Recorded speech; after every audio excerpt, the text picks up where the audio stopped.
तालुका police स्टेशनला तालुक्यात जातीच्या नावावरती पोलीस स्टेशनला ॲट्रॅसिटीचे खोटे पत्र दिले जातात। जे कोणी जातीचा वापर करून खोटे ॲट्रॅसिटीचे पत्र पोलीस स्टेशनला दिले जात असतील तर त्यांच्यावरती पोलीस कारवाई का करत नाही आहे?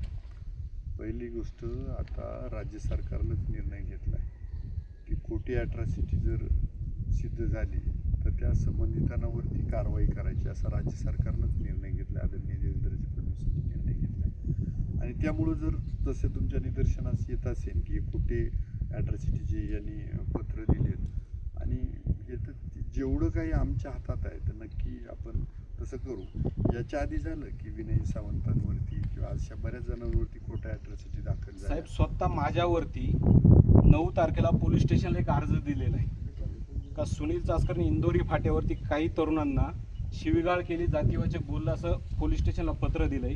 तर माझं स्वतःचं CCTV फुटेज सगळं संगमनेर तालुक्यातले, मी ज्या इंदोरी फाट्याच्या रोडला गेलोच नव्हतो, मग ते CCTV फुटेज समजा मी पोलिसांना दिले, पोलीस त्या याच्यावरती तक्रारदारावरती कारवाई का करत नसतील? 100% तसं मी पोलीस स्टेशनला अर्ज दिलाय, वारंवार तिथं जाऊन बसतो। 100% या गोष्टीची शहानिशा झाली पाहिजे आणि त्यांना मी पोलिसांना ताकीद देतो, म्हणजे तिथं PI बोर्जे साहेबांना की बाबा जर असं असेल तर तिचं मी पण साक्षी आहे।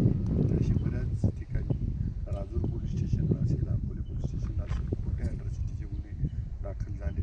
त्यातून सगळे संयमानं आपण बरेचसे प्रश्न मार्गी पण लावले। त्या ॲट्रॉसिटी सिद्ध नाही झाल्या किंवा त्या केसेस चालू बऱ्याच जणांनी जामीन घेतला आहे, पण तुम्ही म्हणता तसा हा प्रकार गंभीर आहे तर त्याला नक्कीच साहेब, तो तक्रारदार एवढ्यावरतीच थांबला नाही, रात्री बेरात्री मोबाईलवरती शिव्या देत असतो। आता ह्या ज्या गोष्टी आहेत पोलीस कोणतीही कार्यवाही करत नाही दुसऱ्या बाजूला। 100% नाही। आता तुम्ही मला सांगितले त्याच्यावरती लगेच त्याला मी कारवाई म्हणजे तातडीनं कारवाई करायला